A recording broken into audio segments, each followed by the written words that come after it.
चलिए दोस्तों, एक बार फिर से आपका स्वागत है अपने अतुल चौहान एजुकेशन चैनल की इस नई क्लास में।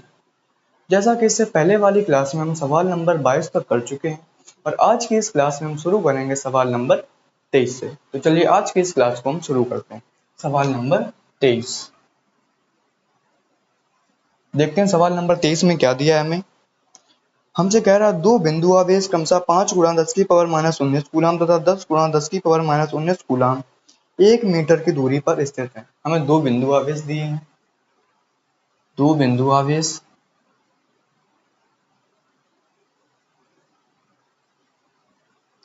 जो 1 मीटर की दूरी पर स्थित है।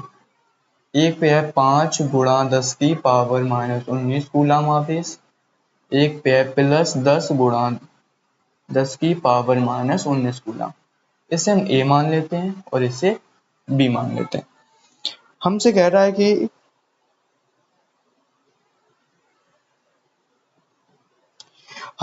इन दोनों आवेशों को जोड़ने वाली रेखा के किस बिंदु पर वैद्युत क्षेत्र की तीव्रता शून्य होगी।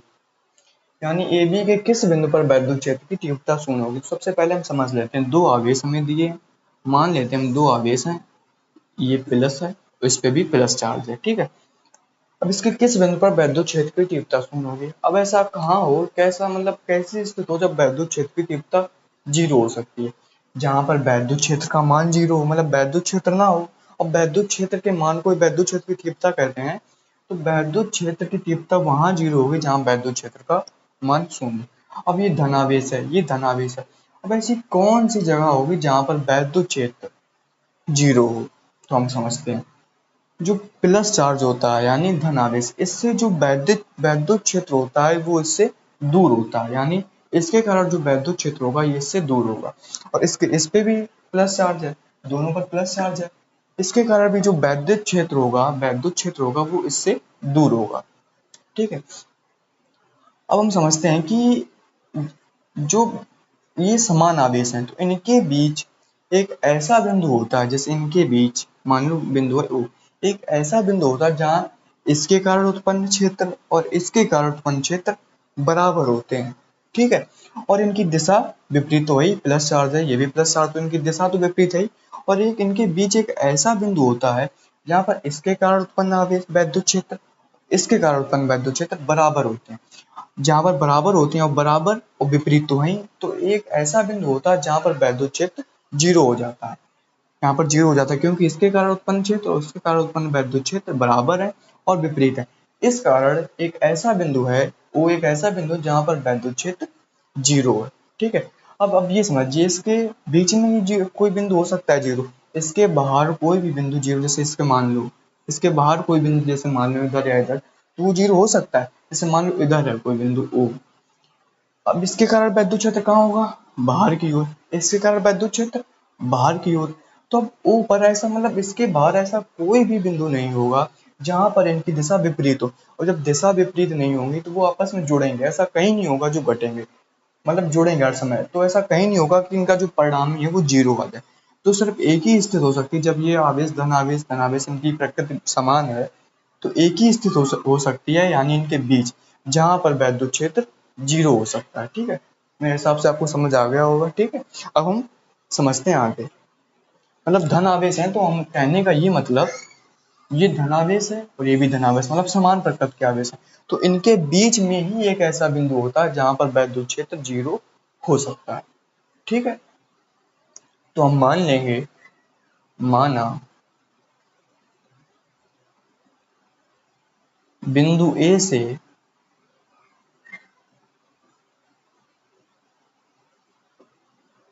बिंदु ए से x मीटर की दूरी पर वैद्युत क्षेत्र की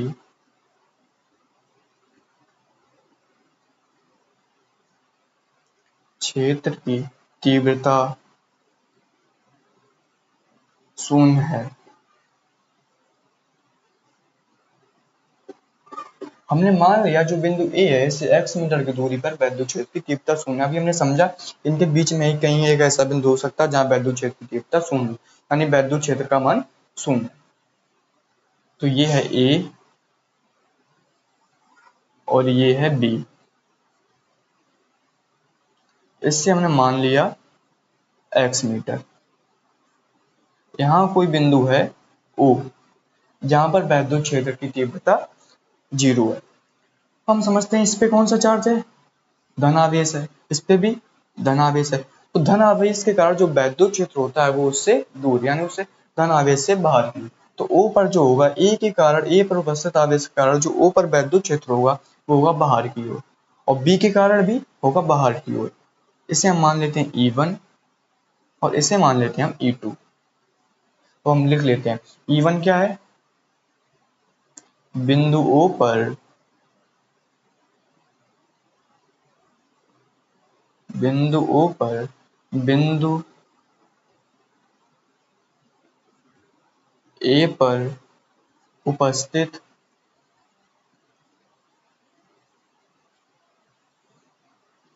आवेश के कारण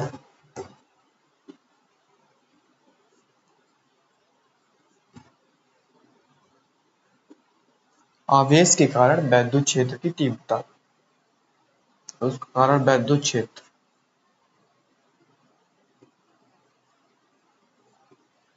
E2 क्या है, बिंदु O पर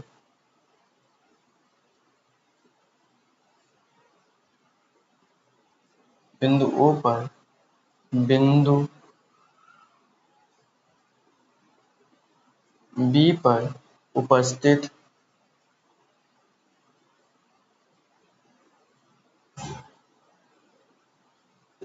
आवेश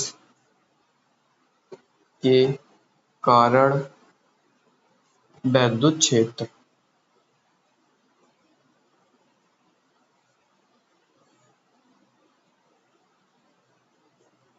ठीक है।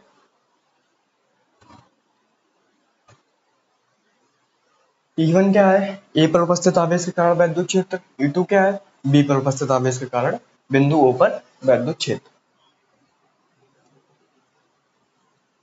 अब हमें निकालना क्या है, x का मान, जो हमने माना है कि बिंदु A से x मीटर की दूरी पर वैद्युत क्षेत्र की तीव्रता शून्य, हमें x का मान निकालना है। अब शून्य यहाँ पे कैसे होगी, जब जो ये वैद्युत क्षेत्र है इनकी दिशा तो विपरीत है, जब ये बराबर होंगे तभी यहाँ पर वैद्युत क्षेत्र का मान 0 होगा, यानी वैद्युत क्षेत्र की तीव्रता 0 होगी। तो हम लिखेंगे E1 बराबर E2। ये हमने मान रखा है कि x O पर जो O बिंदु है वहां पर वैद्युत क्षेत्र की तीव्रता शून्य हमने मान रखा है, ठीक है। E1 बराबर E2।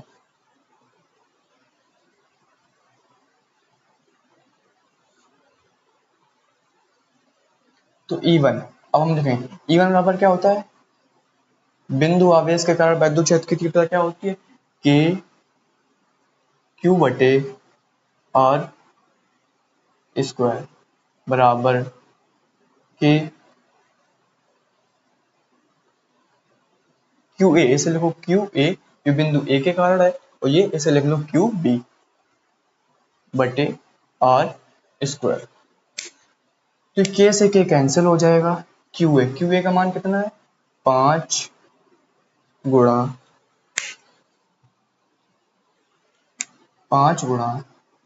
10 की पावर -19 बटे R का मान कितना है, बिंदु O और A के बीच है वैद्युत क्षेत्र की, तो R का मान कितना, x स्क्वायर बराबर QB का मान कितना है, 10 गुणा 10 की पावर -19। बीच की दूरी कितनी है, पहले थी कितनी, 1 मीटर, अब हमने x तो इतनी है x और पूरी है 1 मीटर, तो ये कितनी हो जाएगी यहाँ से यहाँ तक, 1 माइनस x मीटर, ठीक है। ये हो जाएगी 1 माइनस x का होल स्क्वायर। तो ये आ जाएगी, 5 से कट जाएगा, 5 5 5 दूनी 10, ठीक है।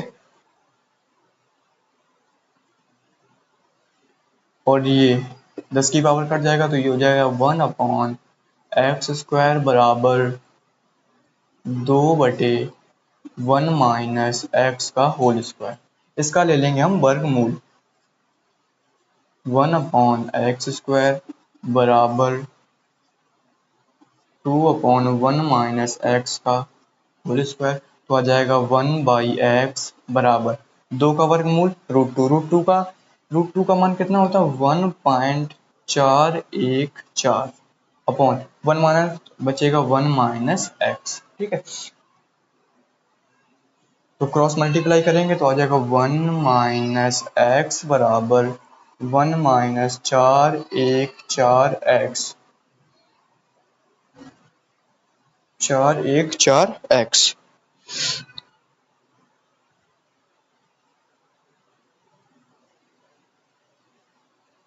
तो ये आ जाएगा 1 - 414x प्लस x बराबर 1, तो हो जाएगा 2.414x बराबर 1, तो x बराबर आ जाएगा 1/2.414।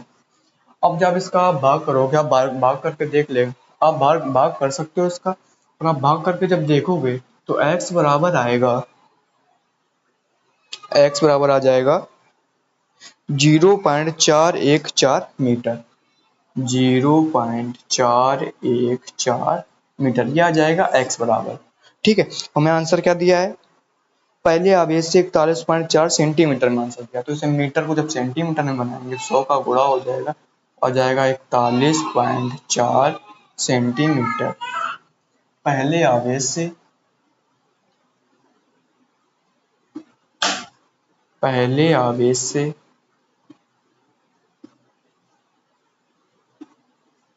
41.4 सेंटीमीटर की दूरी पर, पहले आवेश से 41.4 सेंटीमीटर की दूरी पर जो ये बिंदु है यहाँ पर वैद्युत क्षेत्र की तीव्रता 0 होगी। ठीक है, अब हम समझते हैं सवाल नंबर 24। देखते हैं इसके आगे सवाल नंबर 24।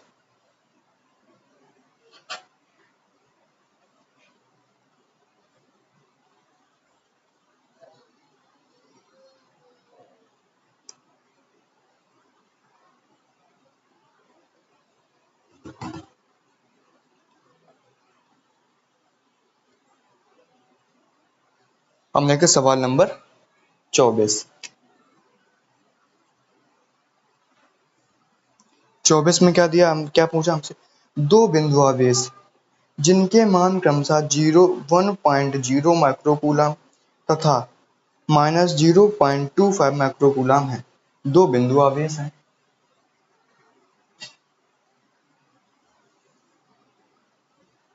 एक पर 1 माइक्रोकूलम है, एक 0.25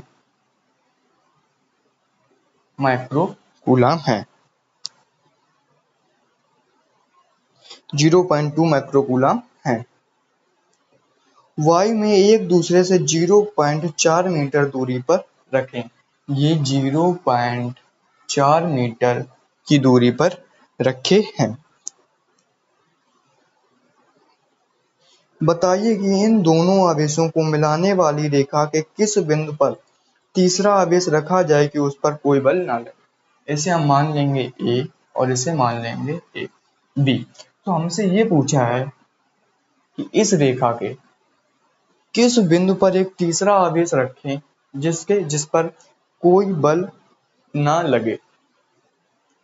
अब इसके अंदर इसके जो आवेश दिए हैं इसके बीच में भी वो बिंदु हो सकता है, और B से बाहर भी हो सकता है, और A से भी बाहर हो सकता है। अब इधर हम समझ लेते हैं, ये हमारा A है और ये B है। अब वो जो बिंदु हमसे पूछा है कि ऐसा बिंदु बताइए जहां पर हम कोई आवेश रखें उस पर कोई बल ना लगे, तो तीन स्थिति होती है, या तो हम इनके बीच में कहीं रख दें, या तो B से बाहर रख दें, या तो A से बाहर रख दें। ठीक है, सबसे पहले हम बीच की समझते हैं। यहाँ पे कितना पॉजिटिव चार्ज है और ये निगेटिव चार्ज है। अब जैसे मान लो बीच में कोई बिंदु हम रख लें, ठीक है, तो कोई बिंदु ऐसा कहाँ पर होगा जहां पर कोई बल ना लगे, यानी जो ए के कारण जो बल लगे और जो बी के कारण बल लगे वो बराबर हो, तब उस हम बोल सकते हैं कि उस बिंदु पर जो परिणामी बल है उस पे उसका मान 0 है। हम बोल सकते हैं उस कण पर कोई बल नहीं लगे। अब जैसे मान लो यहाँ पर कोई बिंदु ओ रख दे, तो ए उस पर कौन सा बल लगाएगा? ये धनात्मक आवेश। और सबसे पहली बात, तो ये ओ ए सबसे ये समझते हैं हम पहले कि ए उस पर कौन सा बल लगाएगा, यानी प्रतिकर्षण बल। नहीं, यहाँ प्रतिकर्षण बल लगाएगा, ठीक है। और जो ए है ये निगेटिव, ये कौन सा बल लगाएगा इस पे? ये लगाएगा उस पे आकर्षण बल, यानी इसकी। तो इसे हम मान लेते हैं प्लस। जो चार्ज आप पहले थोड़ी देर के लिए ये समझ लीजिए, जो ये चार्ज हम रख रहे हैं वो प्लस की ओर, प्लस मान रहे हैं, उसे धनात्मक मान रहे हैं। क्यों मान रहे हैं ये भी हम आगे बताएंगे, ठीक है। तो जो ए है वो उस पर कौन सा आवेश लगाएगा? प्रतिकर्षण बल, यानी अपने से बाहर की ओर। माइनस है, जो बी है उस पर माइनस आवेश है, तो वो उस पर कौन सा आवेश लगाएगा? आकर्षण बल। यानी जब बीच में, इनके बीच में कोई बिंदु रखते हैं तो वहां पर बल की दिशा समान होती है। अब जब बल की दिशा समान होती है तो जुड़ जाएगा। इनके बीच मतलब ऐसा कोई बिंदु नहीं होगा जहां पर बल, कोई आवेश रखे हम और उस पर बल ना लगे, तो ये स्थिति तो गलत हो गई, ठीक है। अब हम समझते हैं ए से बाहर, यानी धनात्मक आवेश से बाहर कोई बिंदु ले लीजिए ओ, यहाँ प्लस क्यू चार्ज रख दे रहे हैं। तीसरा आवेश यहाँ पर मान लो प्लस क्यू आवेश हम रख दे रहे हैं। अब आप ये समझिए, ये तो प्लस है और ये माइनस है, ठीक है। जो बल होता है वो आवेशों के समानुपाती, आवेश के समानुपाती होता है। यानी आवेश ज्यादा होगा तो उस पर बल ज्यादा लगेगा, आवेश कम तो उस पर बल कम लगेगा। और दूरी के व्युत्क्रमानुपाती, यानी दूरी ज्यादा होगी तो बल कम लगेगा और दूरी कम होगी तो बल ज्यादा लगेगा। अब ये आवेश ज्यादा है, समझना मेरी बात, ठीक है। यहाँ पे आवेश ज्यादा है, यहाँ आवेश कम है, तो आवेश ज्यादा है, यहाँ आवेश कम है। और जो ये बिंदु हमने माना है यहाँ से इसकी दूरी भी ज्यादा है और इसकी दूरी भी कम है। तो आप ये समझिए कि यहाँ अगर हम इसके बाहर कोई बिंदु ले रहे हैं तो ऐसा कोई भी बिंदु नहीं होगा जहां पर, इनकी दिशा तो विपरीत है। जैसे ये प्लस को ये इसके बाहर की ओर बल लगाएगा और ये आकर्षण, ये प्रतिकर्षण लगाएगा, प्रतिकर्षण बल लगाएगा यानी अपने से बाहर की ओर, और ये जो है ये आकर्षण बल। यहाँ इनकी दिशा तो विपरीत है लेकिन इनके बीच ऐसा कोई बिंदु नहीं होगा जहां पर इनका बल का मान बराबर हो सके, क्योंकि इसका जो आवेश है वो ज्यादा है और इसकी दूरी भी कम है। इसका पहली बात तो आवेश कम है और दूरी भी ज्यादा है, ठीक है। अब हम समझते हैं इसके बाहर। तो इसके बाहर एक ऐसा बिंदु हो सकता है जहां पर एक कोई आवेश रखे, उस पर इसके कारण जो बल है प्लस क्यू रखा हमने, तो जो ये है ये प्रतिकर्षण करेगा और ये आकर्षण का बल लगाएगा। तो इसके बाहर एक कोई ऐसा बिंदु हो सकता है जहां पर ये दोनों बल का मान बराबर हो, दिशा विपरीत है तो ऐसा कोई बिंदु हो सकता है जहां पर कोई बल न लगे, ठीक है। तो अब जब भी आपको दो आवेश दिए हो और उनके चिन्ह विपरीत हो तो हर समय आपको क्या करना है, छोटे आवेश से बाहर की तरफ आपको आवेश रखना है, क्योंकि छोटे आवेश से बाहर की तरफ ही ऐसा कोई बिंदु हो सकता है जहां पर कोई आवेश रखें और उस पर बल ना लगे, ठीक है।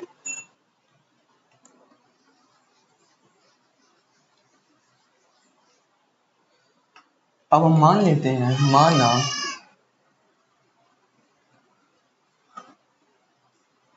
बिंदु बी से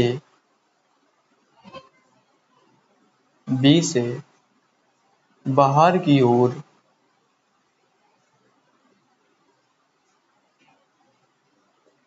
बिंदु बी से बाहर की ओर x मीटर की दूरी पर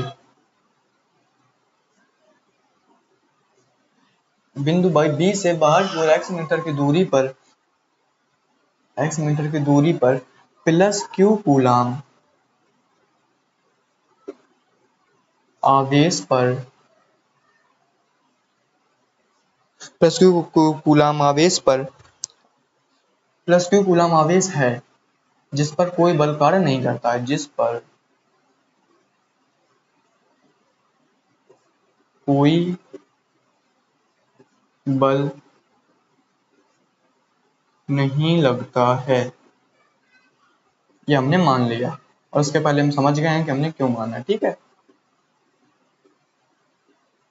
आप जैसे मान लो कोई आपको बता देगा डायरेक्ट दर से छोटे वाले आवेश से बाहर की ओर मान लो, उसके यहाँ मान लो इससे बाहर की ओर मान लो, तो हमारा आंसर आ जाएगा। लेकिन हमने आपको बताया कि हमें क्यों मानते हैं, छोटे आवेश से ही बाहर क्यों मानते हैं, बीच में क्यों नहीं मानते हैं, बड़े आवेश से बाहर क्यों नहीं मानते, ठीक है।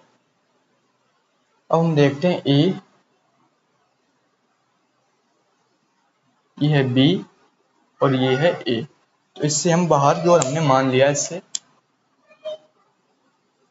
x मीटर की दूरी पर कोई बिंदु है प्लस क्यू आवेश रखा है, ठीक है, जिस पर बल का मान 0, इस पर कोई बल नहीं लग रहा है।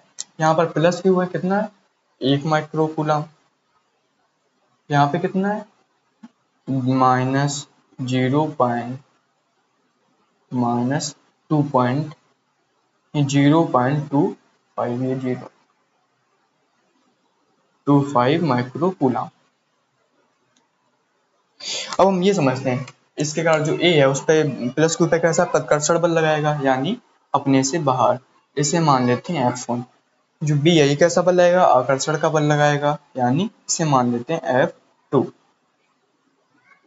इसे मान लेते हैं F2। अब हमें F का मान निकालना है। तो यहाँ पर जब बल का मान तभी 0 हो सकता है जब ये इसकी दिशाएं तो विपरीत हैं, जब इनका मान बराबर हो जाए। तो हम लिखेंगे F1 बराबर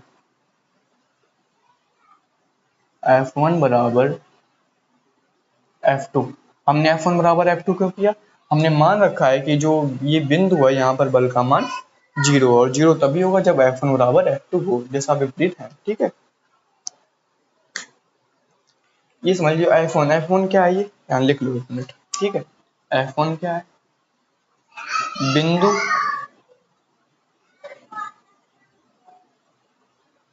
बिंदु ए पर उपस्थित आवेश के कारण वैद्युत बल है ये, ठीक है, आवेश के कारण बल।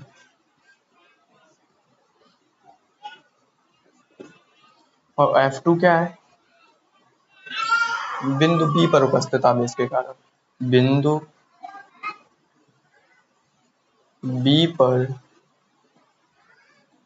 उपस्थित आवेश के कारण, आवेश के कारण बल, ठीक है। F1 F2 समझ गए क्या। अब हमने F1 बराबर F2 कर दिया तो हो जाएगा K Q1 A। और हम ये F1 कहाँ है, Q और A के बीच में बल, हो जाएगा Q A into Q upon R square. R का मान कितना है इधर, इतनी बीच की दूरी में कितनी दे रखी थी 0.4 मीटर, और ये हमने क्या मान ली x, तो हो जाएगी 0.4 प्लस x का होल स्क्वायर बराबर k। अब ये कौन सा है, b और प्लस q के बीच, तो हो जाएगा Q B into Q upon R square. R का मान कितना है x स्क्वायर, तो ये k से k कैंसिल हो जाएगा, q से q कैंसिल हो जाएगा, क्यू ए का मान कितना है 1 माइक्रोकूलम, 1 गुणा माइक्रोकूलम कूलम चेंज करें तो 10 की घात -10 हो जाएगा बटे 0.4 गुणा 0.4 प्लस x का होल स्क्वायर बराबर क्यूबी का मान कितना है 0.25, हाँ 0.25 माइक्रोकूलम, 0.25 गुणा 10 की पावर -10, 0.25 माइक्रोकूलम था, हमने माइक्रोकूलम को कूलम में चेंज किया तो उसके बाद -10 हो गया बटे x स्क्वायर। तो 10 की घात -10 से 10 की घात -10 कैंसिल हो जाएगा 1 अपॉन 0.4 गुणा x, 0.4 प्लस x का होल स्क्वायर बराबर 0.25 को हम लिख सकते हैं 25 गुणा 10 की पावर -2, 25 गुणा 10 की पावर -2 लिख सकते हैं, ठीक है। बटे एक्स स्क्वायर, इसका क्या करें हम वर्गमूल ले लेंगे इसका, तो हो जाएगा 1 अपॉन 0.4 प्लस एक्स बराबर 25 का वर्गमूल 5, 10 की घात माइनस 1 का, 10 की घात माइनस 2 का, 10 की घात माइनस 1 बटे एक्स स्क्वायर का एक्स हो जाएगा। तो आ जाएगा एक्स बराबर 5, 5 का गुणा करेंगे 5 चौको 20 यानी 2 बचेगा।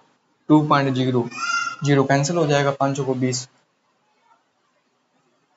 तो 2 गुणा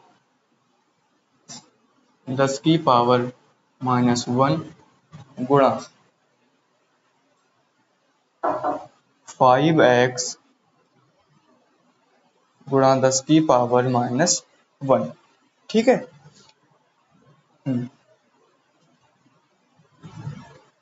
हाँ सही है। तो ये आ जाएगा x का पक्षांतर करेंगे तो आ जाएगा x माइनस 5x बराबर, ये है 2, 10 की घात माइनस 1, 10 की घात माइनस 1, 10 की घात माइनस 2, तो 2 गुणा 10 की घात माइनस 2,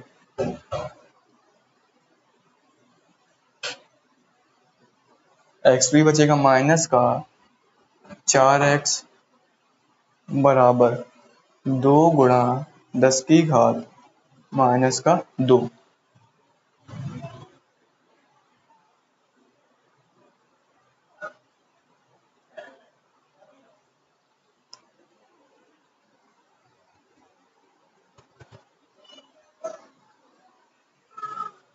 आप ऐसा करो 1 मिनट, ये ज्यादा लंबी कैलकुलेशन हो रही है। ठीक है,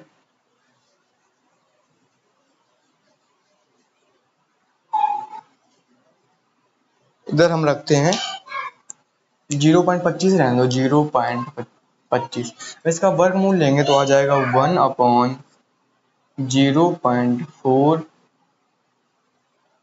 प्लस एक्स बराबर 0.25 का वर्गमूल हो जाएगा 5 यानी 0.5 अपॉन एक्स।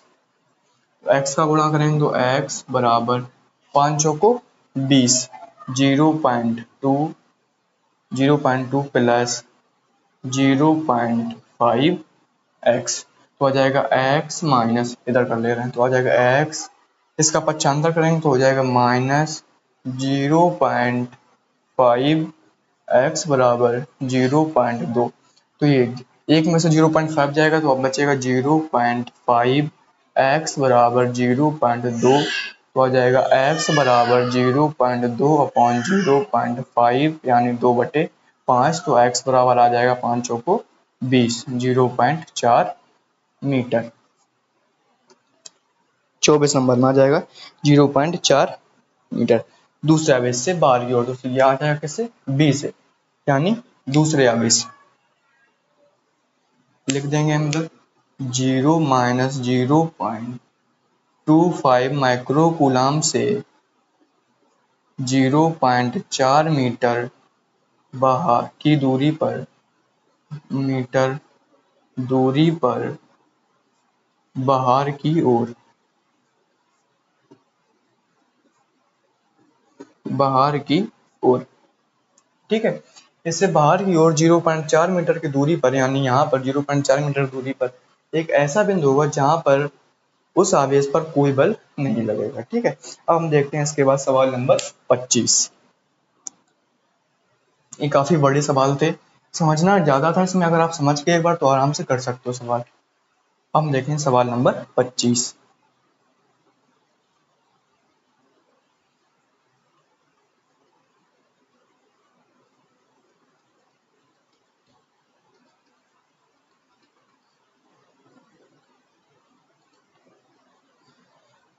सवाल नंबर 25। 25 में क्या दे रखा है हमें,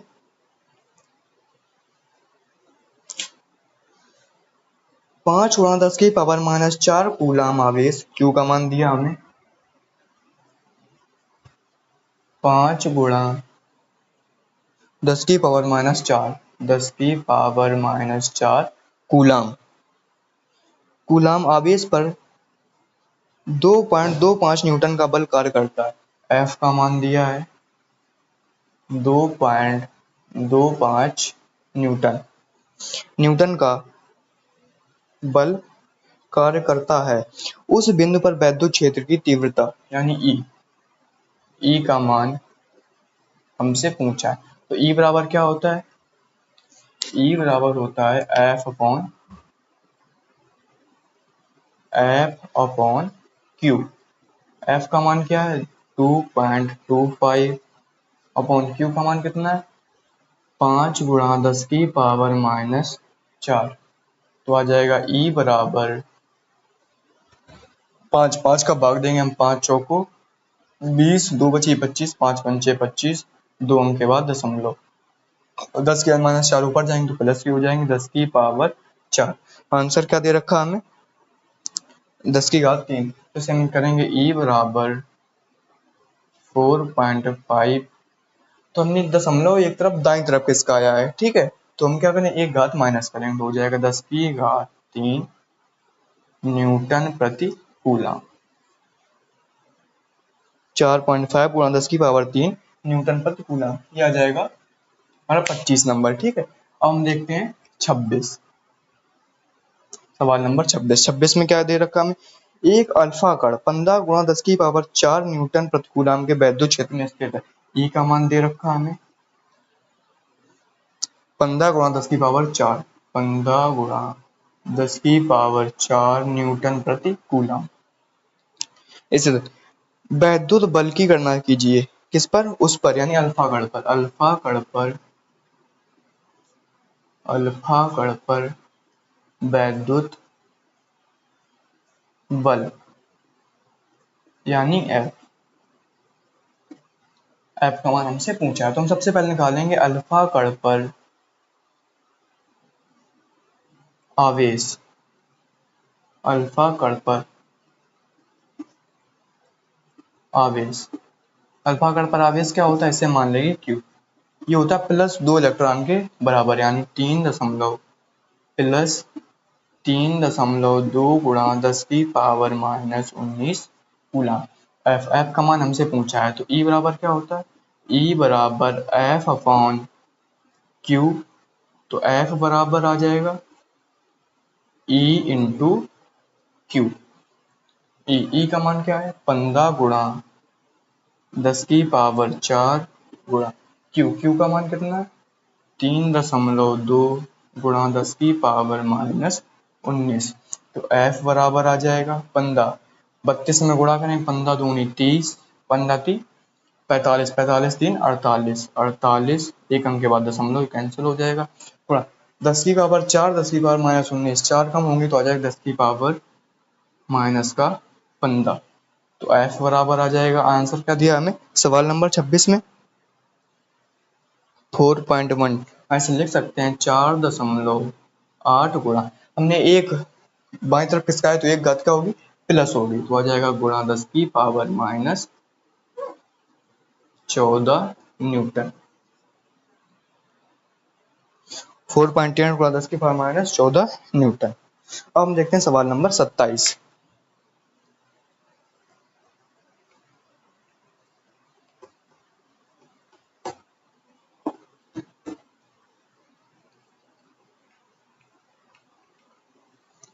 अब हम देखते हैं सवाल नंबर 27। 27 में क्या कह रहा है हमसे?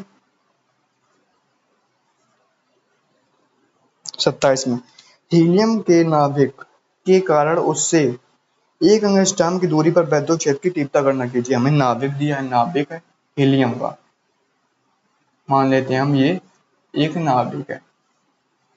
इससे एक एंगस्ट्रॉम की दूरी पर, एक एंगस्ट्रॉम की दूरी पर वैद्युत क्षेत्र की तीव्रता में, यानी ये बिंदु मान लिया, यहाँ पर वैद्युत क्षेत्र की तीव्रता की गणना करनी है हमें।